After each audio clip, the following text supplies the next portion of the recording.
ప్రజాపాలన ప్రగతి ప్రణాళికలో భాగంగా నేటి నుంచి 31 వరకు రాష్ట్ర వ్యాప్తంగా మహిళా వారోత్సవాలు నిర్వహించనున్నారు. ప్రజాపాలన ప్రగతి ప్రణాళికలో భాగంగా మహిళా వారోత్సవాలు నిర్వహించనున్నట్లు మంత్రి సీతక్క తెలిపారు. మహిళలను సంక్షేమ పథకాల లబ్ధిదారుల స్థాయి నుంచి పారిశ్రామికవేత్తలుగా, సంపద సృష్టికర్తలుగా ఎదిగేలా చేయడమే ప్రభుత్వ లక్ష్యమని ఒక ప్రకటనలో ఆమె పేర్కొన్నారు.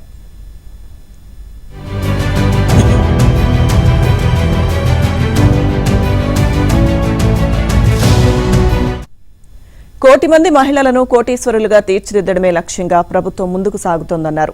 వారోత్సవాల సందర్భంగా 25న గ్రామ, మండల స్థాయిలో 8000 ఇందిరా మహిళా శక్తి భవనాలకు శంకుస్థాపనలు, 26న మహిళా సమాఖ్యల ఆధ్వర్యంలో నిర్వహించే 553 ఆర్టీసీ బస్సుల ప్రారంభోత్సవం, 27న సోలార్ ప్లాంట్ల ప్రారంభం, ప్రత్యేక సాధారణ సమావేశాలు, 29న ఇంక్యుబేటర్ ప్రోగ్రాం, రుణమేళాలు, జీవనోపాధి యూనిట్ల ప్రారంభోత్సవాలు ఉంటాయని తెలిపారు.